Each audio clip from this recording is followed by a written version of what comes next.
All right. I hear you, Lisa. I hear you. Okay, so thank you everyone for your patience. The time is 7:04. I'm gonna call the meeting to order. We have a quorum of all four commissioner members of the survey committee present, and we have several members of the community present as well. So we'll start off. Bruce, I think you sent around a document with suggested topics of how we start. I didn't have any issue with how you laid it out. The first thing is to review our process to date progress and where we are in the process. Do you want to go over, Bruce, the beginning part of that? I think is the engagement with the consultants. I can discuss what we did yesterday with the objectives, and then we can talk about next steps. Yeah, if you, I think I can share my screen. Okay, let me make. Why don't you do that, and that'll be great.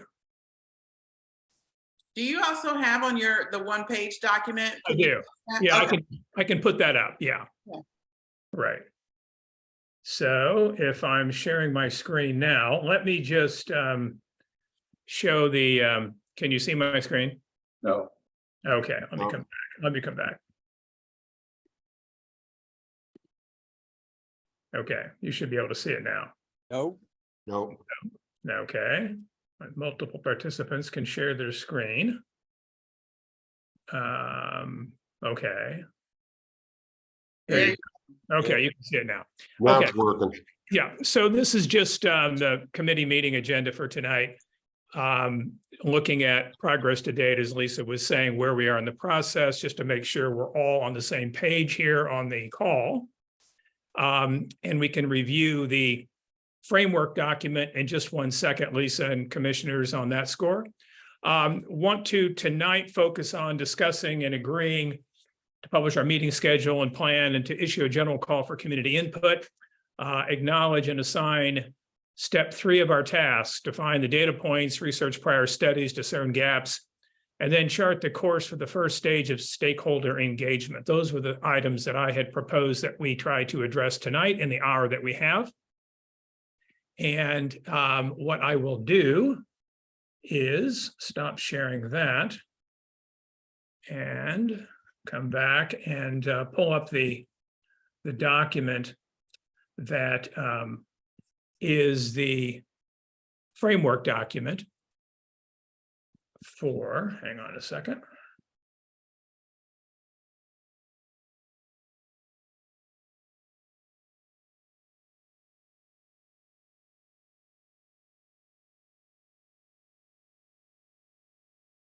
Okay. Not that one.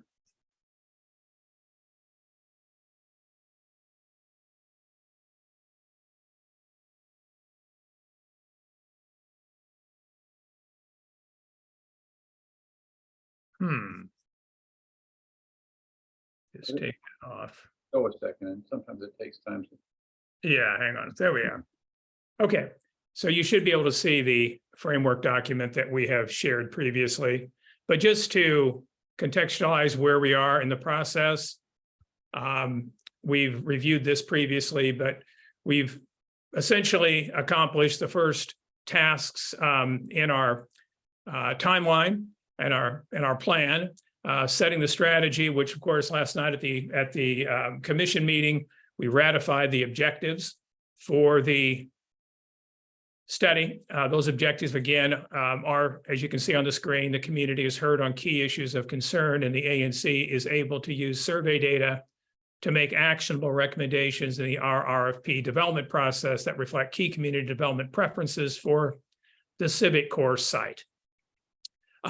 So those objectives now set, we're proceeding to move through our next tasks, as I indicated. We have already, I believe, informed the public to some extent, but I think I'm proposing that we do that in a slightly more robust way so that everyone who is interested in learning about what we're doing is aware of what the survey committee is about, what the process is, and that they have an opportunity to provide input. So we make sure that everybody knows in the community, not just stakeholders who come to these meetings and are obviously interested in following the process, but anyone who wants to weigh in. We have previously agreed that we would look at, and this came up at the commission meeting last night, with respect to taking a look at prior studies. We've got a couple of questions about, are we going to take into account work that's already been done? And we have said, yes, indeed, we are going to do that. I can discuss what those prior research studies are very quickly, but we want to take a look at those. We want to assess what we have learned over the last, say, 4 years or 5 years of survey research, discern gaps, understand what more we need to know. Not that we wouldn't ask again. Obviously, things have changed. Time has progressed. New developments have happened. So we want to update, obviously, our understanding. But it's very important to know what we've already learned in prior studies. So that's something we'll be talking about tonight. The slight tweak to the timeline and the task is that, given what I'm sensing, and I'm opening this up, obviously, and appealing to the commissioners and others to weigh in on this, in terms of stakeholder interest in this process. I think it would be highly beneficial right now to begin stakeholder engagements to inform the development of the sample questions that we would further get comment on from stakeholders and community members as we work with our consultants to design the questionnaire. The questionnaire obviously then gets tested in the field. So there's a multi-step process here, but I'm hearing last night, I've been getting calls, I'm sure many of you have, from people who want to weigh in. They have sample questions to submit and so forth. So I think it's timely for us to go forward and engage the stakeholders. So that's what I'm proposing that we discuss tonight, the process for doing that, and the informing piece of the public and call for input.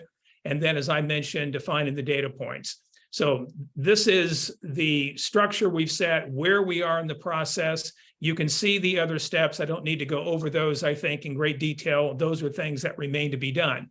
But that's kind of setting the stage, Commissioner Gore and other commissioners, for our conversation tonight. We can take any questions on this right now if you'd like, or we can jump into the first agenda item, which is really about defining the data points and that type of thing, or how we'd like to proceed. Well, Go on, Peter. we talked in a previous, I think we talked in a previous meeting about trying to agree to some way we approach people to get feedback so that it was organized or stylized. Besides a call for questions, is there some thought that we would do something like that, or am I misguided in thinking that we even mentioned that? So there are two things that I have noted and that are in our work plan. One, of course, is just as I mentioned, a general call to the public to provide input so people know that anyone in the community could send us suggestions. But the other part that we've agreed to, of course, are the community engagement meetings that we're having. Many of us separately, I tomorrow night have another community Zoom conversation scheduled for single member District 02 constituents. I held one on June 28th, so we're doing this work. And then, of course, the stakeholder engagement meetings. And those are the ones that I'm saying we want to schedule, Peter. So this gets to the structured aspect of this.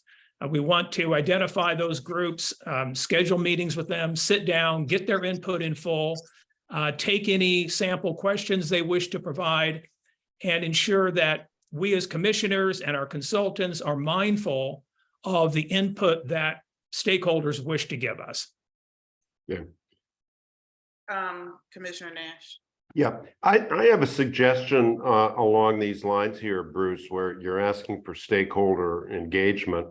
And I think making it too open-ended isn't as good as if we could come up with 3 or 4 categories of issues that we're looking for, still allowing, I mean, if people have something beyond those categories, that's fine too. But this gives a little bit of guidance. And here are some concrete suggestions that I would love to have. One, how do we distribute the survey? Okay, what are the different ways that people think we should get it out there? Number two, as far as questions go, have some categories. For example, we want to ask some demographic questions, but like what?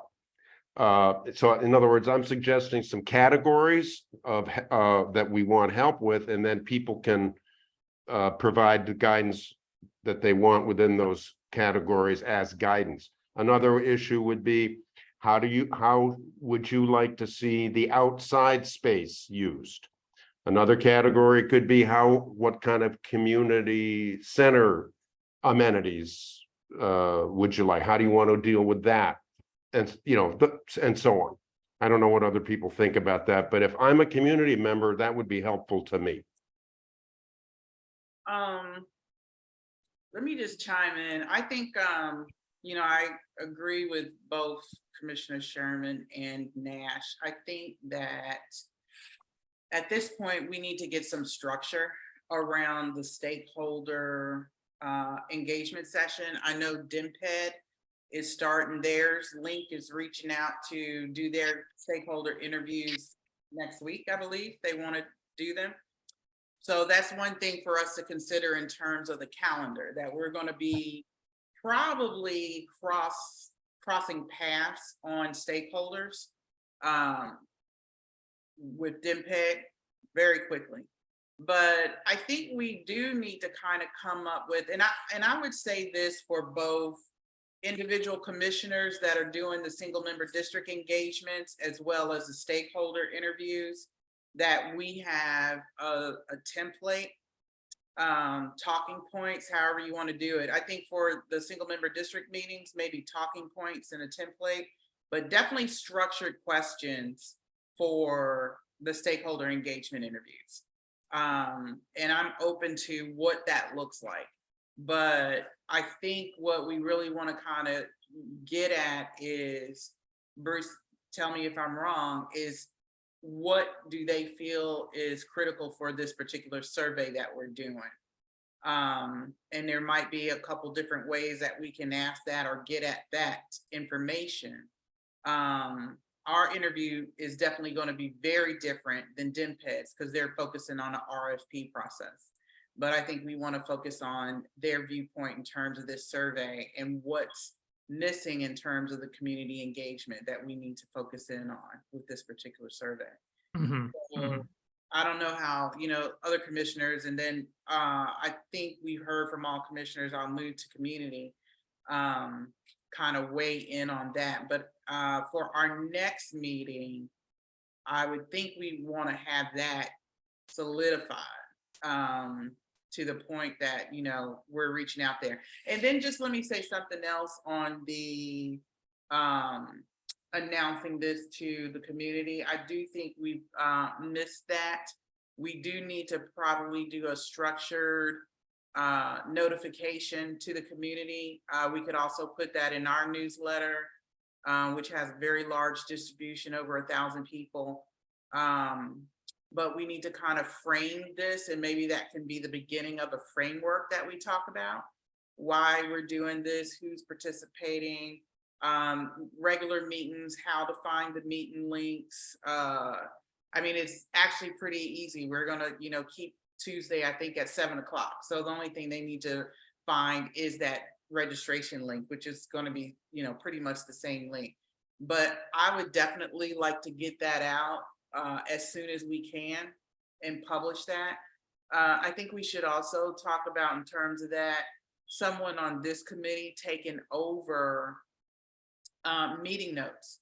And that could include just high-level bullets of what the agenda and the outcome is, and distributing that along with the link in the chat in our social media avenues. So that would be the listserv, that would be Facebook, that would be Nextdoor.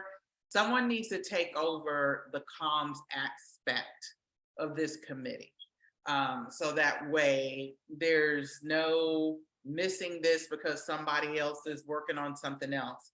So that's something I would like to discuss and make sure that we agree upon not only that dissemination, but who is going to be responsible for hitting all of our social media efforts on that. And that would include our newsletter. So drafting an article that would go out in our newsletter that's sent out bi-weekly. So those are a couple things I hope we can discuss tonight as well. Right. Bruce, you want to opine on some of that before we go to community comment? Well, I think we can take that last point of yours first. I'm happy to do that. So if you just want to assign that task to me, we can just dispense with that fairly quickly. I'm happy to do it. With respect to the stakeholder engagement, I definitely see the advantage of having a kind of a structured approach. And I'd actually like Susan and Steve, our consultants, two of them are on the call tonight to weigh in here. What I'm envisioning is consistent with our overall timeline, kind of a multi-step process whereby in the first instance, everyone understands that what we're about. They understand the objectives. They give us their undiluted input. They tell us what they think about the survey, about the questions we should be asking, the concerns we ought to have, without our developing a box, essentially, or a frame or a structure that they have to kind of work within, to let them have kind of free rein in telling us what they feel they need to tell us. That's the first go at this. And I see that in a series of meetings with key stakeholder groups. And my guess is we're talking about a half dozen of those. I don't know. Maybe we're talking about more. I'm talking about major groups in the community that would like to come forward and talk to this committee. And then we take that. Obviously, we're already mindful as we go through looking at prior studies, and we're beginning to develop with our consultants a sense of questions that we think are relevant to consider. But we take that undiluted feedback input from the community members, and we have that inform the development of our questions. Then we proceed to develop sample questions, and we run those back by. This can all be done relatively efficiently. I just want the groups that are separately contacting us or contacting all of us to feel as though they had an opportunity to tell us how they think this should go.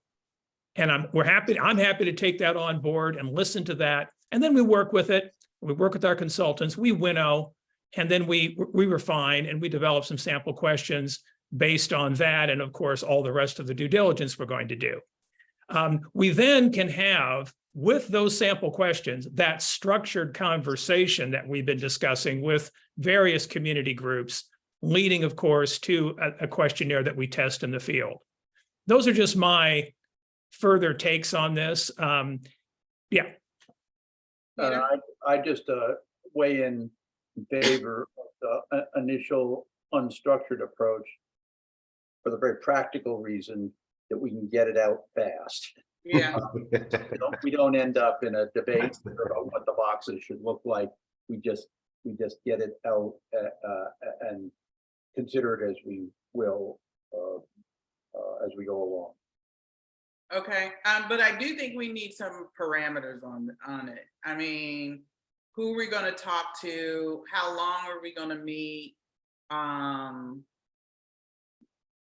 Just to put some guidelines on the process. I mean, we're not going to sit open-ended and have, a 2-hour conversation with one group, but then limit another group to an hour. No, for sure. Yeah. I think those protocols are pretty straightforward. Commissioner Gora, we could set for these conversations an hour if we wish. And we can issue a call within a given time frame, say the next week or 10 days, for organizations to come forward and identify an interest in talking to us. And we set up the conversations. We can do them in person. Obviously, Zoom is straightforward, and we can record the Zoom sessions, which is beneficial. Yeah. And go on. No, I was going to say, and that way we can do it relatively efficiently. All right. I'm not so sure about recording of the sessions because I would want groups to talk freely. And sometimes if you record things and it's, Sure. they might say that might stifle conversation. But something that you just said. Well, they could always be. In terms of contacting people, I would like to do maybe a formal contact. I mean, I think we should definitely informally reach out to groups and let them know this is what's coming, but I think we should also send a formal request to the different organizations and groups that we want to talk to, and schedule, formal interview time. So it's done both ways. Can I ask how many groups? This is Steve Connors. How many groups are we thinking about, or do we know about, or are we anticipating reaching out to? I mean, are we talking like 5, 10, 15? I don't think we know right now, Steve. That's what Okay. we're in the process of discussing. Okay. There are quite a few out there, but it's quite a few. I would probably say no more than 10, but Okay. there's been quite a few, and these are groups that have reached out to us previously, and maybe groups that have not. So that's part of what we're discussing now. And I would add that I think it's really important to be Wait a minute. asking people in the community. Let me just, for the community members out there, the only reason why I'm stopping the conversation is we have community members that have had their hand raised for a long time. So just kind of like in the ANC meeting, if you want to be recognized to speak, if you would raise your hand, use the raise your hand function before you speak out to be recognized, then you're really respecting the community members and the meeting process. So I have to go in order of folks that have had their hand out there. So sorry to cut you off, Ron. You know I love you, but I do want to make sure that everyone in the community is aware of the meeting procedure so that we can proceed respectfully. So I want to go to Cal, because Cal has had their hand up. And then Connor, I hope you got your question in and answered. Then Ron and Snikta, and I see former Commissioner Higgins. If you guys are okay with that order, commissioners, let's hear from the community now. Okay, Cal. So 3 things, one that might need to be done outside the scope of this meeting, but you all are talking about stakeholders. And when I've done collaborative community work, everybody's a stakeholder. There's just different levels of stakeholders, but you're saying stakeholders and community members, so you must have some idea of what that means. That's the first question. The second question is, I see on the timeline there that Bruce just put up some couple fairly large things happening in August, but I heard you, Lisa, say last night that August there's no meetings and it's going to be shut down and all that because the ANC shuts down. And the third thing is, I thought I heard somebody say 7 p.m. for next Tuesday, but that's the Tuesday that race meets. So those are my 3 questions. Okay. Ron? And then we'll go back to answer your questions, Cal. I just want to get Ron in. We'll answer your questions. Ron. Okay, I wanted to just add 2 things. The first is that Bruce had said something about asking people in the community how to disseminate this survey, how to reach as many people as possible. And I think that's very important to let people have input on that, because part of the reason we're here now is that over the last 2 years, people had plenty of opportunity to participate and elected not to. So if they really want to insist on higher level public participation, then they need to help us get everybody to participate.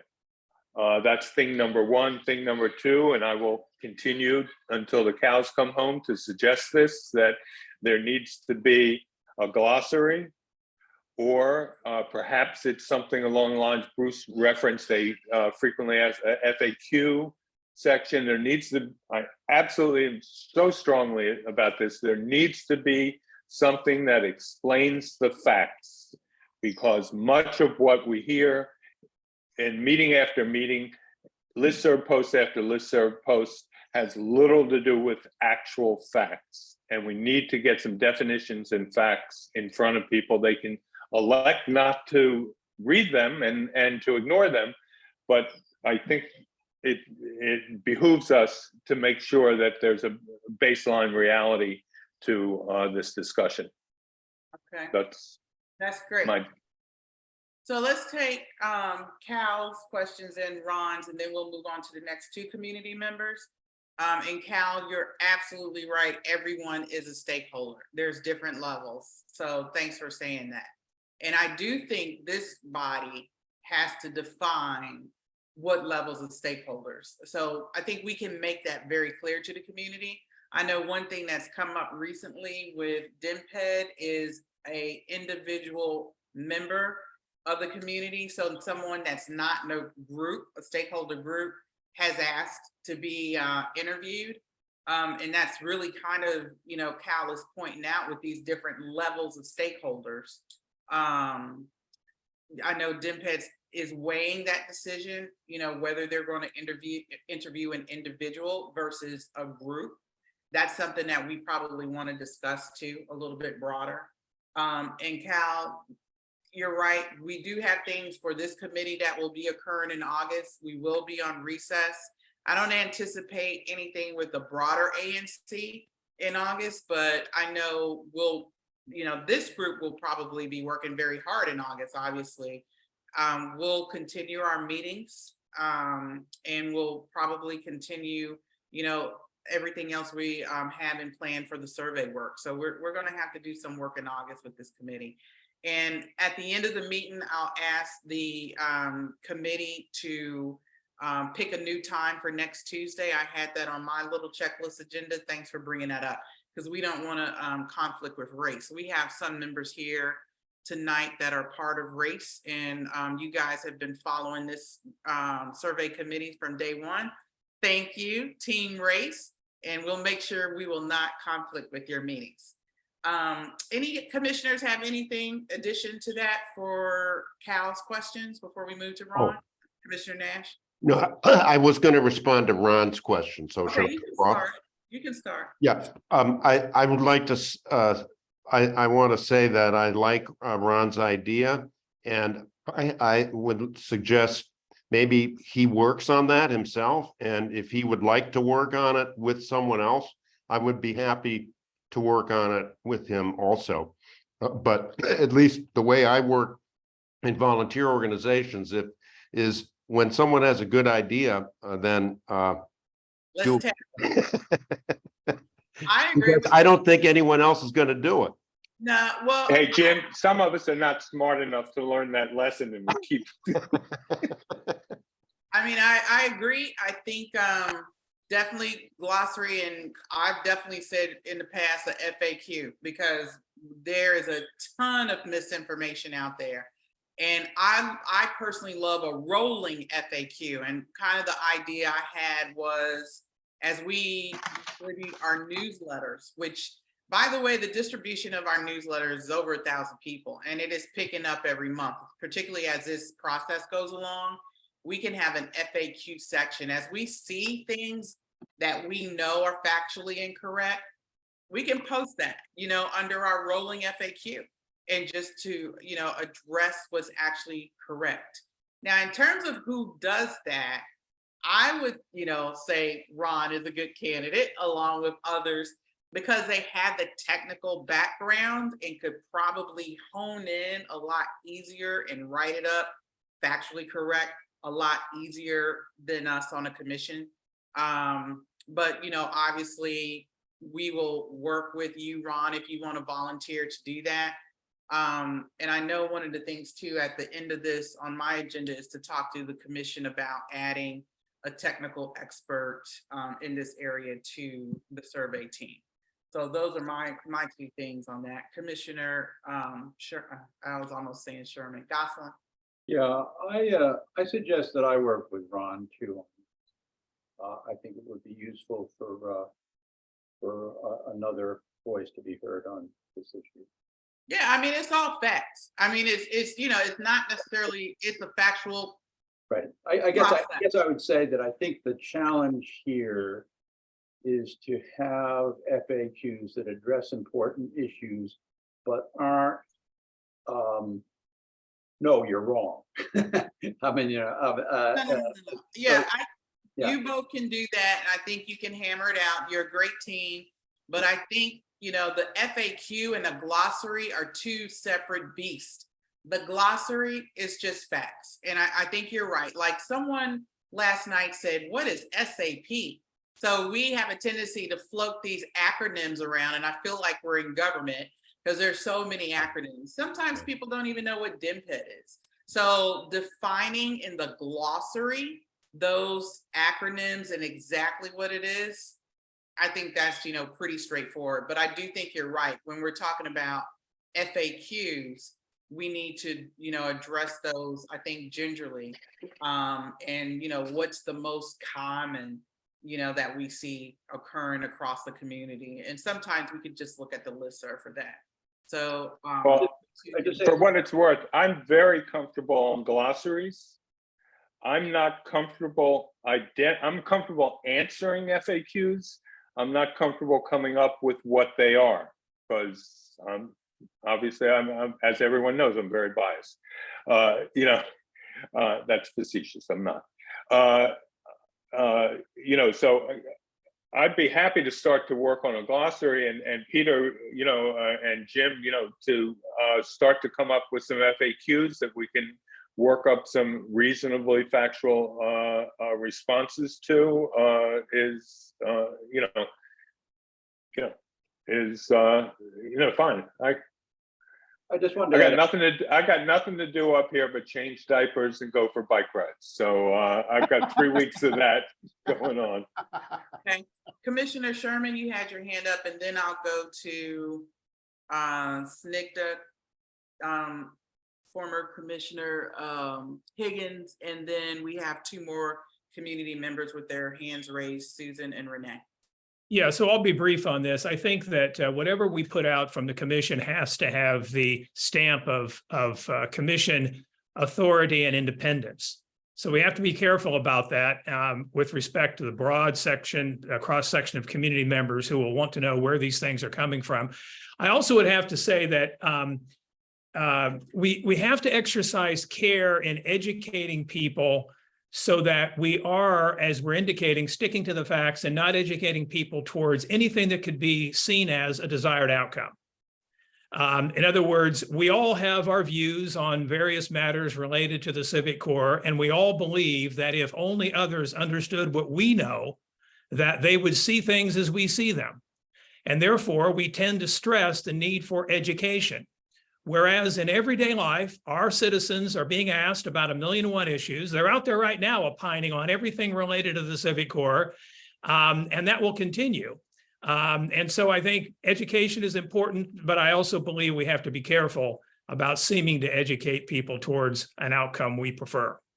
Right. And I mean, to me, it's basic stuff. I mean, like, we've heard people say there's going to be a 93-foot building or a 95-foot building, or there is going to be all market rate units, or, some of the other things, or, that one of the big things was when, unfortunately, OP put out that graphic, a lot of people felt that was going to be what it looked like. So some of it is just, alerting people to the facts of the process, which should be neutral. It's not leaning one way or the other. It's just, here is where we are in the process. Those are the kind of FAQs I would like to see. I'm talking about being even more basic. How many times have we heard or read, what is affordable housing? Who decides what's affordable? And things like that. There's a very factual, simple answer to that in this context. Exactly. Right. Those are the type of things. That's number one. What is affordable housing? And I actually have a graphic already on that, Ron. I would love for us to publish it. But we don't know, we don't know yet, do we, what the city would propose with respect to what percentage of median income? Exactly. Right? We could talk about affordable housing in gradations of 30 to 80% of FMI. We don't know yet from the city what that is. Well, we do know what the definition of affordable housing is in terms of the city and what the city deems as affordable housing. That we know. We don't know what levels of affordability are going to go into this project. That we don't know, but we can certainly educate, and I did that for Ward 4 Dems, is came up with a graphic that says, this is what, according to the city, is affordable housing. Here's how the city defines it. Here's the affordable level according to federal definition. That's all standard. So that's just basic information that we could provide. And then there'll be a frequently asked question of something like, why don't we have rent control instead of affordable housing? You know, and the city has a very factual answer for what is the difference between those two programs. Right. And that can be easily in like 2 sentences answered. Right. 100%. That's absolutely right. Okay, let me move on to a couple more community members. I think Snikta and then Commissioner Higgins, former Commissioner Higgins. Hello there. How are you? I'm very well. How are you? Good. Good. So I have a lot of questions, but I'll ask this one first. Why wouldn't you want to record these sessions with stakeholders? If I'm meeting with you, what I have to say is public. I have nothing. I would not say one thing to you in private and a different thing in public. And why, if you are trying to make a point of transparency, and given the misgivings in the neighborhood about alliances between developers and the city, and frankly, many on the ANC, why wouldn't you want the process to be as open as possible? Why wouldn't you want to record? That's a question for you, Commissioner Gore, since you raised it. Because I think that it will harm the interview process. I mean, I've interviewed thousands of people, and when you turn on a recording, they have a tendency to change their answer, and they're not as willing to come forward, you know, potentially with information and truthful conversation versus not being recorded. And I think, you know, I think the community at some point is going to have to trust the ANC. There is nothing in this process that we are going to cover up. We're going to be very and transparency comes in many forms. But the bottom line here for me, anytime, and I'm a federal investigator by trade, so I've interviewed people for over 30 years. You want the truth from people to come out in the interview process. Sometimes mandatorily you have to do those recordings, sometimes you don't. But if I'm trying to interview someone and get them to truthfully convey information to me, I want them as comfortable as possible. This is a complex process. Okay. And sometimes, hang on a minute, Snikta, let me get through. Okay. Sometimes we are going to have people that might feel completely comfortable in a recorded situation, but we also might have stakeholders that don't feel comfortable with that. So my advice to the commission. Well, I just want to say that actually I have a lot of experience recording and reporting and getting people to talk about things that they're quite uncomfortable with, and getting them to talk about it on the record in a recorded format. So, but this is not, we are not here trying to dig up the truth about whether someone has, I don't know, whether someone has been harassed or abused, or whether there's corporate misconduct or whatever other form of wrongdoing you have worked to uncover. We are talking about what people want in the neighborhood. And I have to say that I find it disquieting, and I think unfortunate to the goal of transparency, that you start off by saying that while you record most things, you won't record these things. Well, and you know, these conversations. I did not say, listen, Snikta, and I don't want to take a lot of time on this. This is a commission decision, and whatever the commission decides, I will go with. This is Lisa's point of view. And in Lisa's point of view, I feel that we are not going to get everyone to say, I want to be recorded. And if we have a stakeholder that says that, I am going to respect that. If the commission wants all of these interviews recorded, then of course I'm going to go with that. We're talking about our individual views as survey members on this team. So I understand your suggestion. I'm sure all the commissioners understand your suggestion, and we will take that into consideration. But this is a commission decision. It's not my decision. And you know, if you feel disappointed by my point of view on that, I hope you will give me a pass. That's my experience, and I think we're probably going to get the best interview by just having people talk freely without worrying about a recording being on. Because one of the things that has happened in this community is a lot of pushback. We actually had a member of the community talk about receiving harassing emails on their view on affordable housing. I don't want members of our stakeholder community to, to suffer from that as well. So some people are reluctant to give their point of view because of the pushback that they have received. And it's going to be up to them and up to Commissioner, let me be absolutely clear. I'm not directing this to you personally. Okay, you great. made the, and so that's not what this, I'm not trying to get personal here, but you made the point, and you are the first you're a leader on the commission. Yes. So I think that's appropriate. Now, Okay.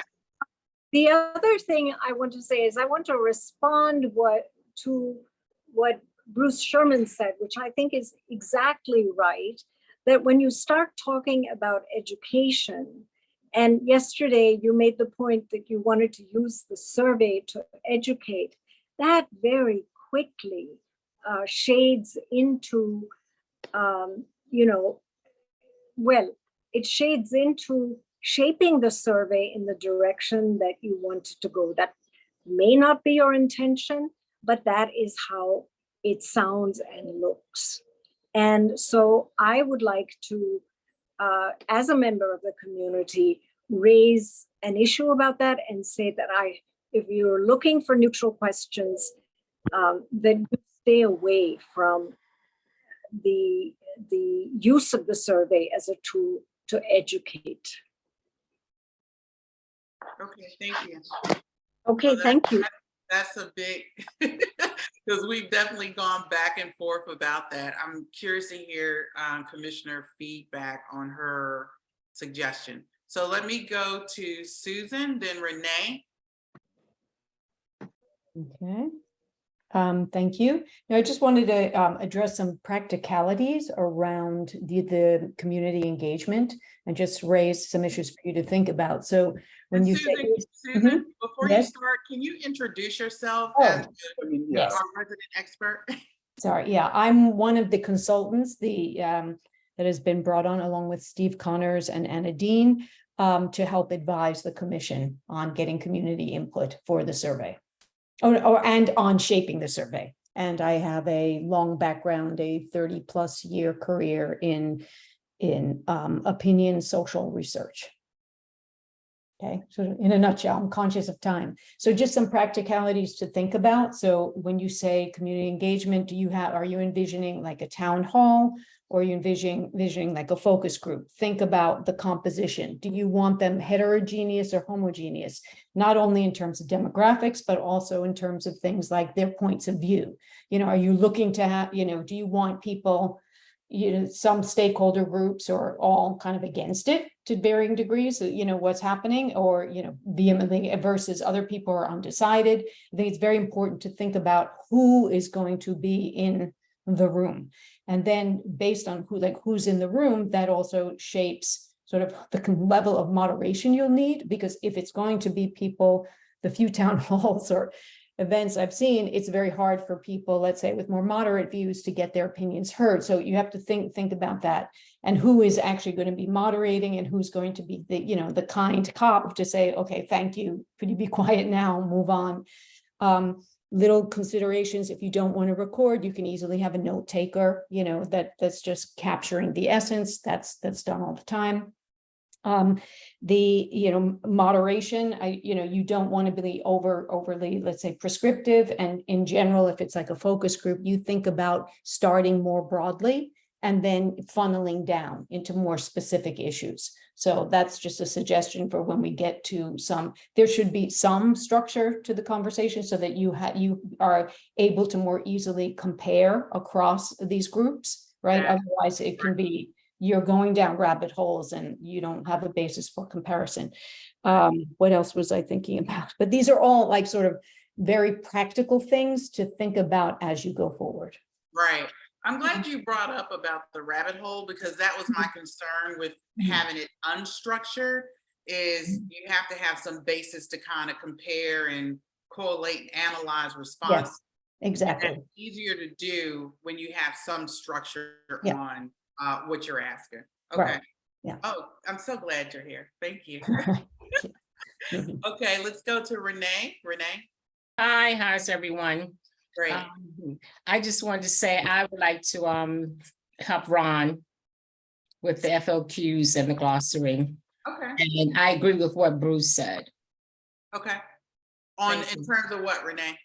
The structure, unstructured? In terms of the structure. Okay, Mhm. all right. Commissioner feedback on any of this?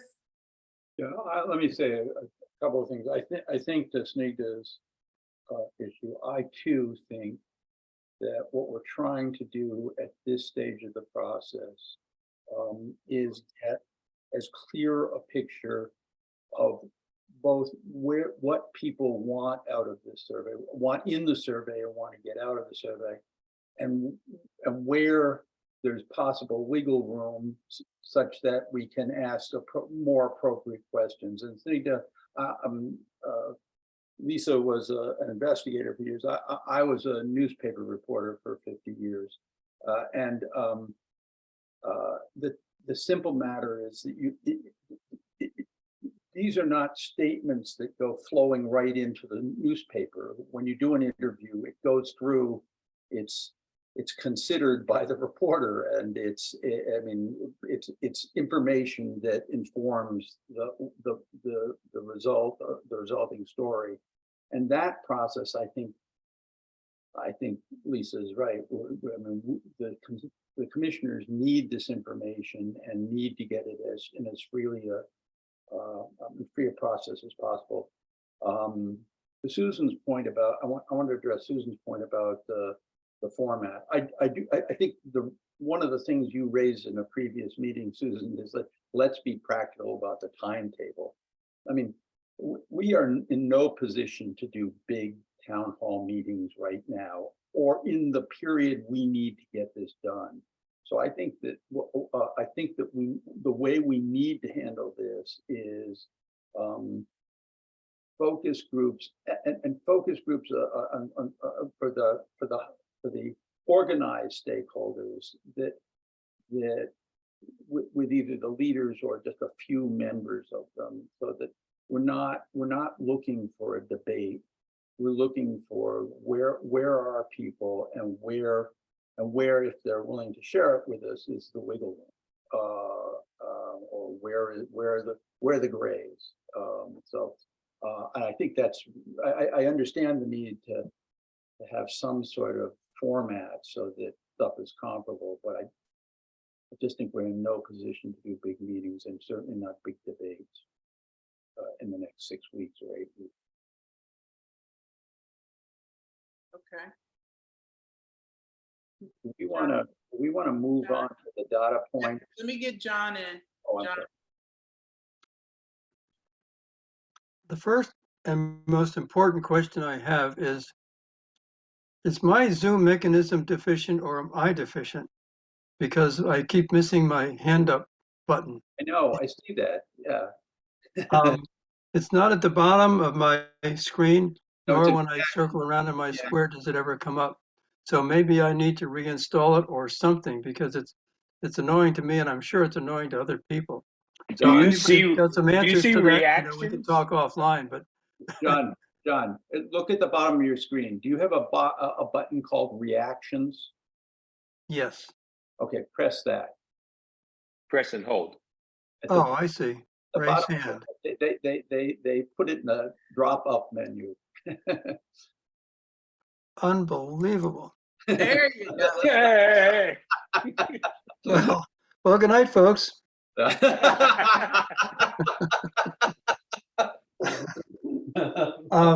Getting back to the main thing here. We're beginning to fall over ourselves on FAQs and so forth, although I think education comes before persuasion. And I think objective education is essential here. And the question is, what kind of a format? I'm here because last night I suggested a similar kind of thing.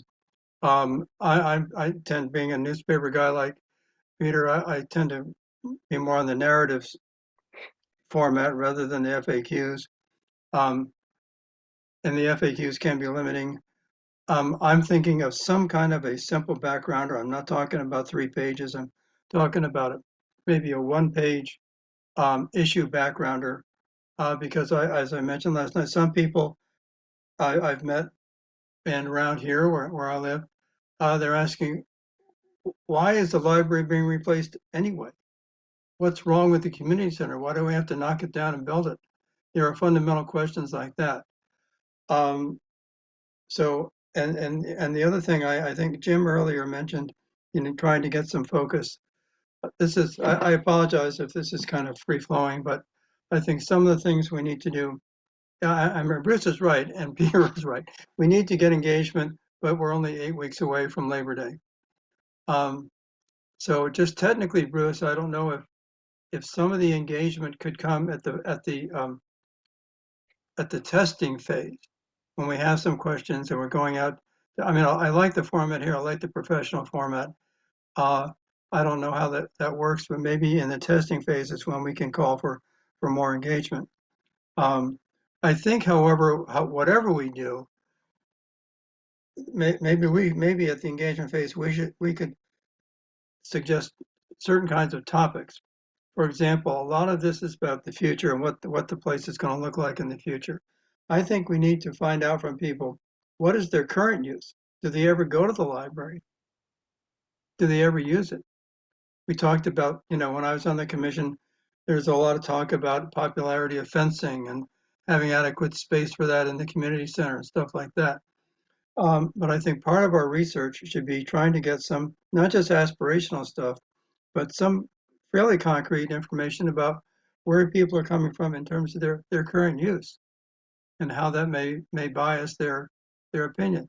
The other is that maybe some people who are not interested in using either one of those facilities, but they're jumping into the dialogue because they have some worry about a concept called affordable housing. We need to kind of maybe differentiate some of the major interest points that people have at some point with some kind of a focusing or categorical procedure. So those are just a couple of observations I have. I could give a shot at writing a background if somebody wanted to, as a start, pass it around, and you can throw it away if you want, or it could be a baseline for something. I'd be happy to do that. I think that's great. And just kind of what Commissioner Nash said, you volunteered yourself. Yeah, well, If you don't mind. speaking about that little tool, I just keep raising my hand. I can't No, stop that's it. perfect. If you want to take a first stab at that, John, and Sure. send that around to the survey committee, I was going to suggest me and Bruce work on it, but I'd love to have you, do the first stab, and then we can add in there and edit as we see fit. That's great. Okay, what kind of a time frame are we looking at here? I would say, Bruce, you could chime in, but I would say if we could have a first draft by Friday. Ooh, okay. That's what deadlines are for. Yep. And I can set them. But I say that because we are coming up on time with getting the stakeholder interviews done. We're coming up on time of we could use that, whatever the 1-pager is we developed for the community notice. We can use that document as a base jump off point for a lot of things. So if you can do Friday, that would be great.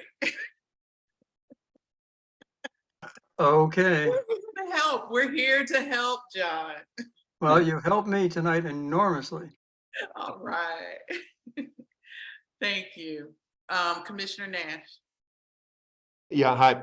First, what is the assignment John just got? The one pager is going to be what? So it's a one-pager Just a- description. Go on. I call it an issue backgrounder, just, why this thing is being talked about in the first place.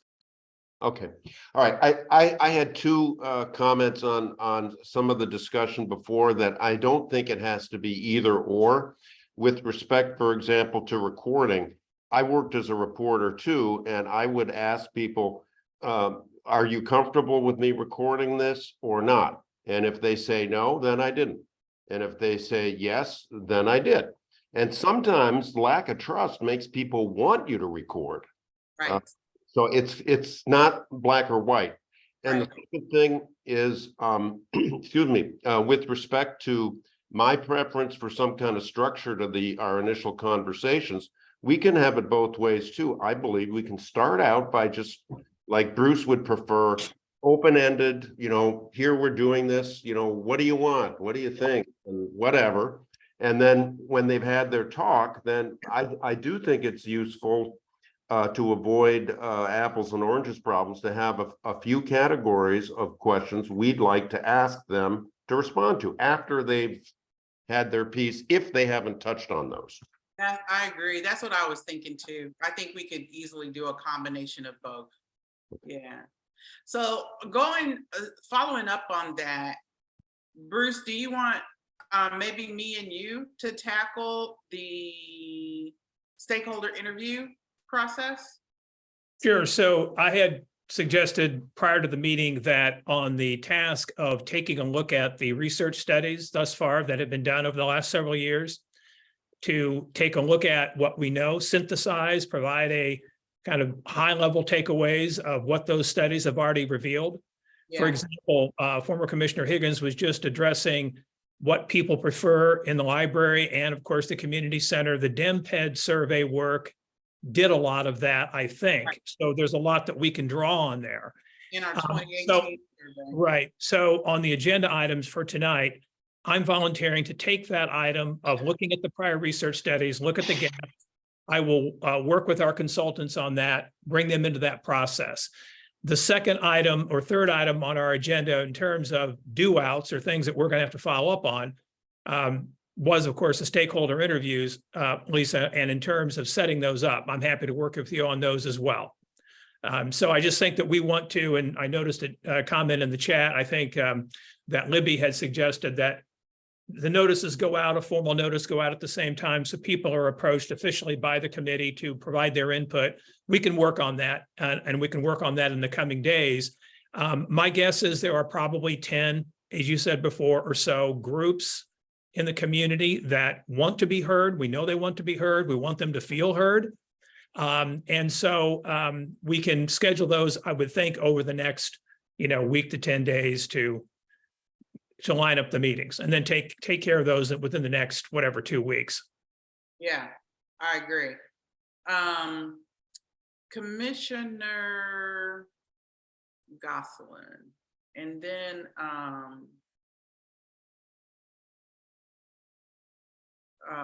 Stuart Miles put a question in here I want to address, and Snikta also has her hand raised.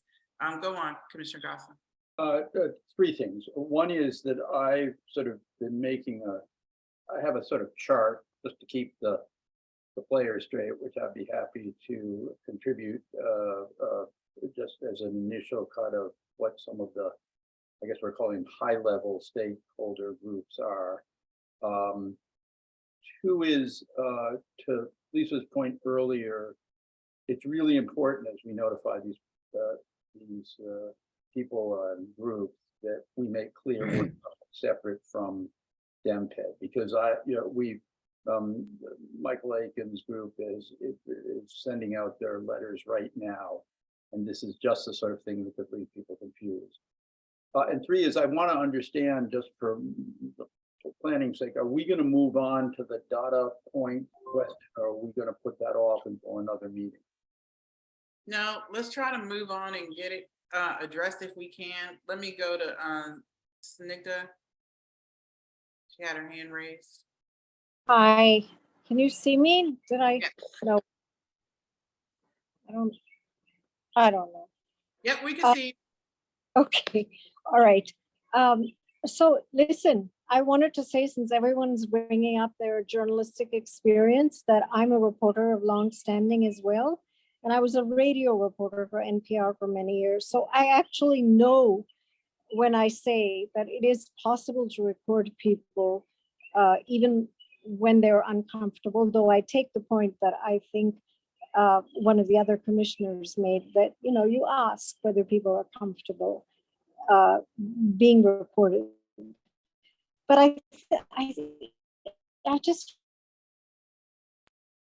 You might want to move inside. I cannot emphasize enough the importance of to trust the ANC. But I got to tell you, that's not, you know, that's not something you can be. And I don't see that just happening. I think you can take steps to make that happen. And this is one. And you also raised the point that some people are feeling harassed for expressing their pro-affordable housing views. And I just want to say that, you know, I feel that I am taking a certain risk in speaking out for the public use of this public land, especially since um, my point of view has been deemed classist and racist. I don't think it's either. So people are calling each other all kinds of names. I think it's terribly divisive. It's very disheartening. And I think, you know, sunshine is really the best strategy here. And I urge you to use it at every step. Thank you. We definitely take your comments to heart. And you're right, the Thank you. divisiveness has gone on both sides. And that's unfortunate, but you're right. Okay, thank you. Thank you. Commissioner Sherman, do you want to go to the next agenda point? Well, Commissioner Gosselin is raising the point about the data points, and that's related, of course, to the research studies and to identifying the gaps. So what I would suggest, given that we're 5 minutes, 6 minutes, what have you, past time, that we go ahead and get started on taking a look at those research studies and the data points that have already been addressed in those. And also then come back, Peter, to that question of the data points, what we want to ask about. I mean, it's a critical issue, obviously. I'm just thinking that we can take advantage of yeah, go ahead. I'm happy to volunteer to do some of the work with I mean, I've read any number of times the comp plan and the community center surveys and the related report. Okay. I'm happy to get started on that. I know that Lisa has been reading through the DEMPED material out of the surplus hearing. Do you want me to start going through that stuff too? Or Lisa, have you already delved so deeply into that it's, I'm just treading over old ground? No, but I mean, I can take that because I've started it. I mean, I think we need to split it up because it is a lot of data.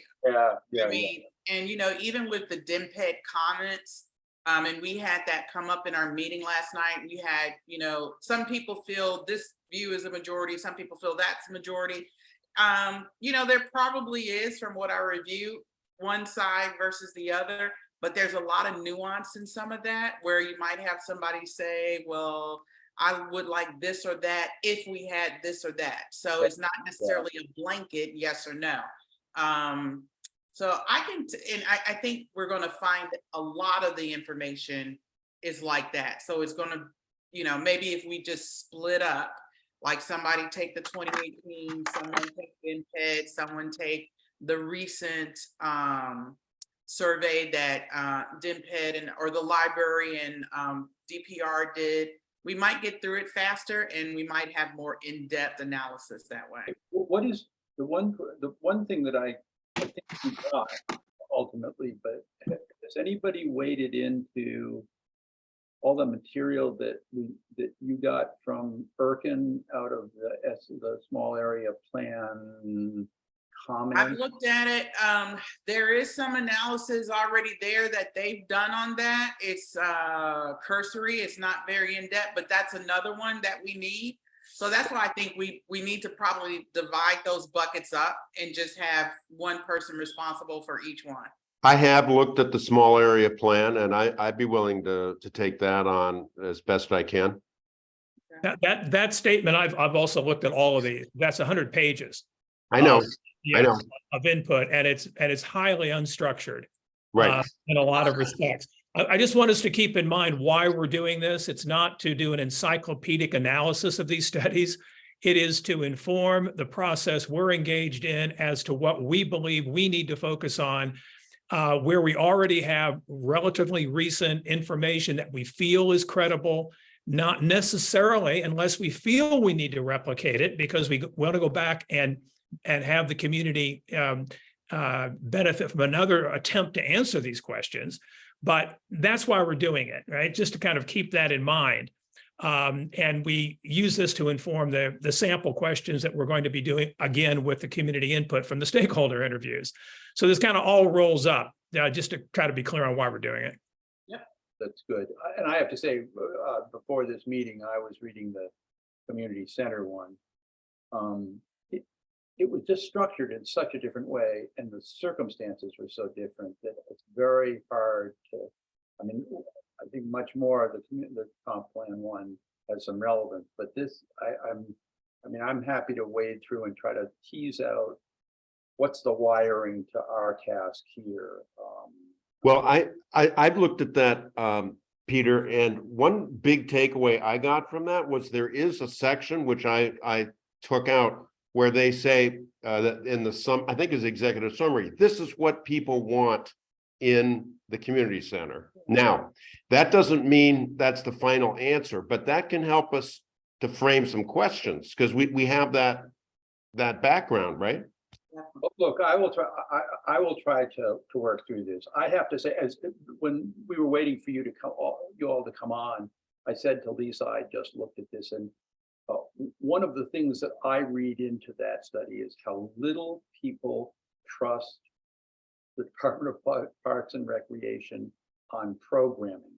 So because they don't trust what the DPR does on programming, everybody wanted to get square footage for everything in that. And that study had, the survey was endlessly long and gave all sorts of Taekwondo, Pilates, ballet, this, that, this. And DPR is going to control the building. And I just think that our, getting down to that granularity doesn't serve anybody's purpose. It's certainly not ours right now, right? So, but I'll read it carefully and try to tease out. Okay, Ron? Just a couple of observations. One is, as far as things like the community center survey, I think we really need to look at what do we want to do with these results? What's the purpose?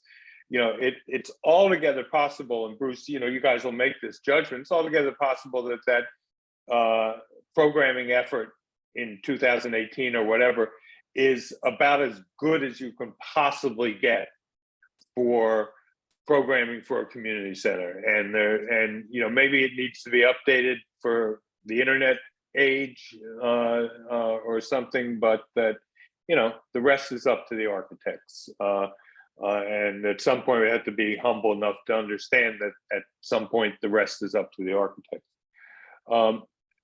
I was going to make a request for the next meeting of this group. I would love to hear from Susan and Steve, from the professionals. What do you do with the information you get out of this survey? Especially when the information you get is not going to be like 100% of everybody in the community wants X. It's going to be 40% want this and 50% want that, and a lot of people want something, but like Lisa says, only if something else happens. What do we do with the results? I don't. It's a very real question. It's not rhetorical at all. I don't know. I don't know from surveys. I'd really like to sort of understand what the end game here is in specifics rather than the sort of platitudes. So I think I'll just give you my opinion and then we'll go to Gosselin. I mean, it's the same thing that we did with the 2018 survey. We used that to influence the government and to convey what our preferences were. So we have that opportunity in the RFP coming up. We can use that information there. We can use it, for our resolutions. We can use it for our testimony when we go before the council. So there's a lot of ways that we're going to, analyze this information and use that to make actionable recommendations to the city. So yeah, but Lisa, what if the results are saying there are significant members of the community who want X and significant members of the community who want something different than X, and somebody wants, and some people who want Y?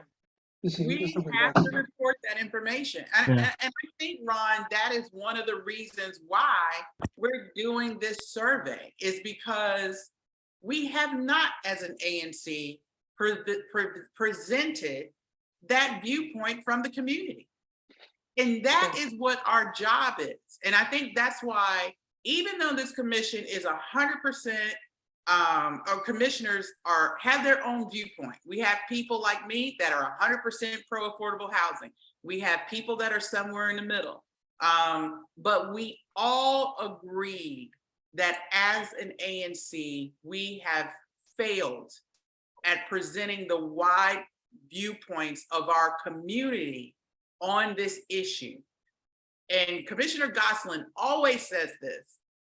And, this is one thing that we're going to also have to educate the community on, because we heard very early on that what the community says is what the ANC must do. No, that's not true. That's not according to district statute. But we must, what the statute says is we must present these views. We have to do that. And we are going to get that divisiveness. We're all smart folks. We know how to craft a resolution and to present the information as it is. But when it comes time to making that decision of if people want surplus and indisposition, if people want a particular developer or not, that individual commissioners are going to have to use all this information that we're gathering to make that decision. But we are, as a commission, dedicated, and we are going to report the results of this survey. And it's going to lie wherever it lies. And we're going to stand behind it. We're going to stand behind community responses, regardless of what they are. And we're going to make sure that the government knows where those concerns fall. And we're going to press them one way or the other. And then everybody will have to make, as a commission member, their individual decisions. And then if community members aren't satisfied with that, then you deal with that at the poll. That's how it's going to happen on that. But okay. We are going to report this information. Commissioner Gosselin. Yeah, first, here. I mean, that's there are places we disagree, but this is a place we agree. More immediately and practically, if I understand Commissioner Sherman's strategy here, and the conversations we've had with these resident survey experts, we don't want to talk about how cosmically how stuff is used. We want to have started working on sample questions and ask our experts, so how do we make this actionable? How do we, let's ask it in a way that gets us somewhere. And I don't think having a conversation next meeting about cosmically how you think about uses. I mean, look, Bruce, you tell me if I'm wrong, but I think that your strategy is to deal with that issue further down the pipe. Is that correct?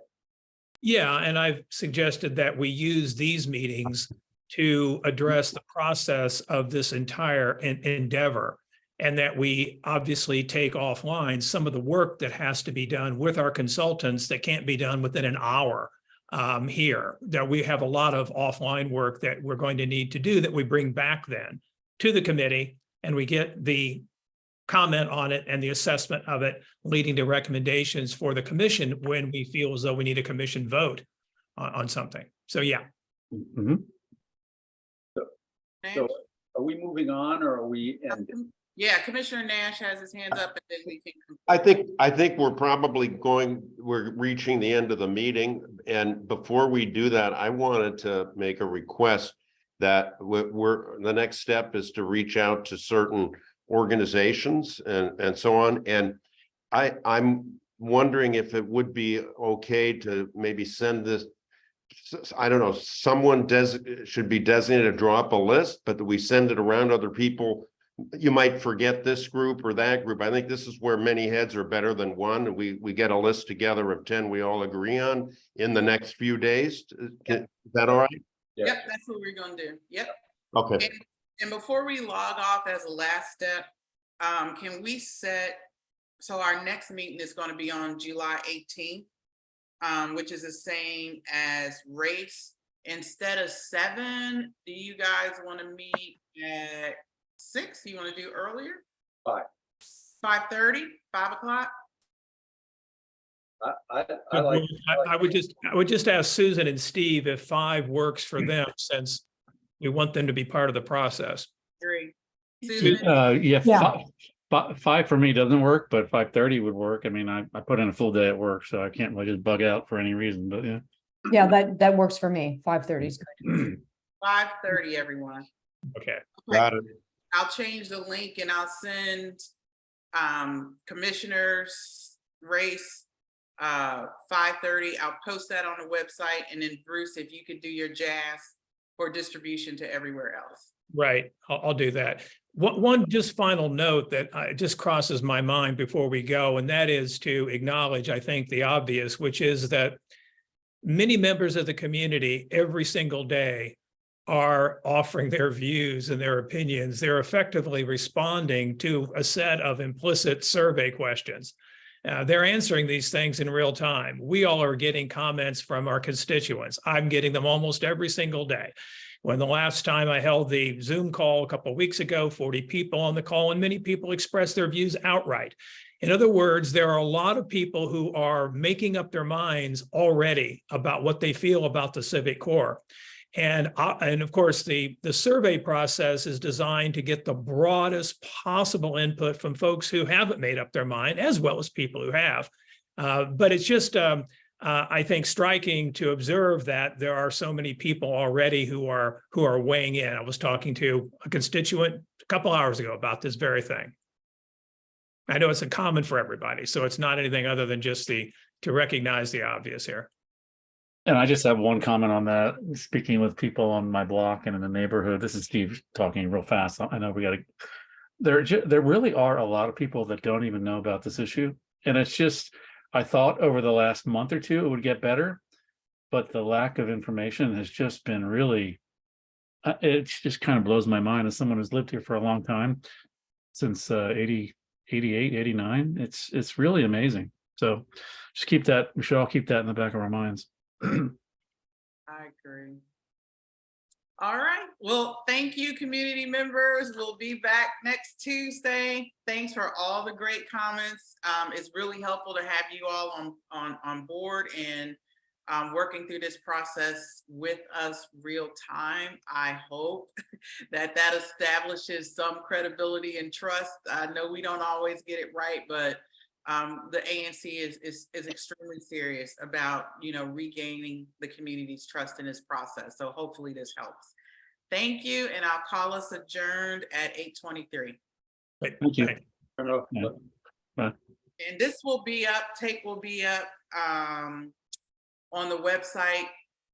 Jim, as soon as you could post it on YouTube, Brandon can post it up on the website. Okay. All right. All right. So Lisa, you're going to send me this right now? Yep. And Jim, All right. can I point out that Lisa is not, it doesn't come to you as a Lisa email. It comes to you as a Stephanie Van Pelt email. Oh. Oh, is that what it's coming as? Yeah, Oh, thank I you. mean, you need to change the name on that, and it may confuse Jim because Yeah. it's several of them. I thought it came as Zoom. I thought it said Zoom recording. I can find you one. I can, the one. So I'm forwarding it from ANC 3G. And that's got Stephanie's name on it. Oh my gosh, I didn't. Yeah. And so as I listened to Jim, I mean, you know, he's gotten a bunch of these things from you, and I just don't think he's noticing them. Oh my gosh, how do we? Okay, I'll work on that. Yeah. Thank you, I'll work Peter. on that. Yeah. Lisa, while you're at it, can you change the setting? Because we can't save the chat in these meetings. I know you can't do it on a webinar, but these are regular meetings. We do save the chat. The chat is No, I posted. mean, we individuals. on the Oh. phone, you have to set that so we can save the chat, I guess. I thought it was on by default, but it's only this meeting and the ZDD meetings where it's not working. Oh, Why is that? I don't know. I'll go and look at the settings. But the chat is posted, Cal. Yeah. I pretty much do the chat also in a day. I So know. the chat will Okay. be up as well. And all of these meetings are under the Chevy Chase Civic Core, the implementation of the SAP. So that first Yeah. link under Chevy Chase Civic Core. Yeah, it's just nice to be able to save it in the middle of a meeting if there's a comment that I. Oh, I want. agree. I'll look at Okay. that. Okay. Okay. Thanks, everyone. Bye. Bye-bye.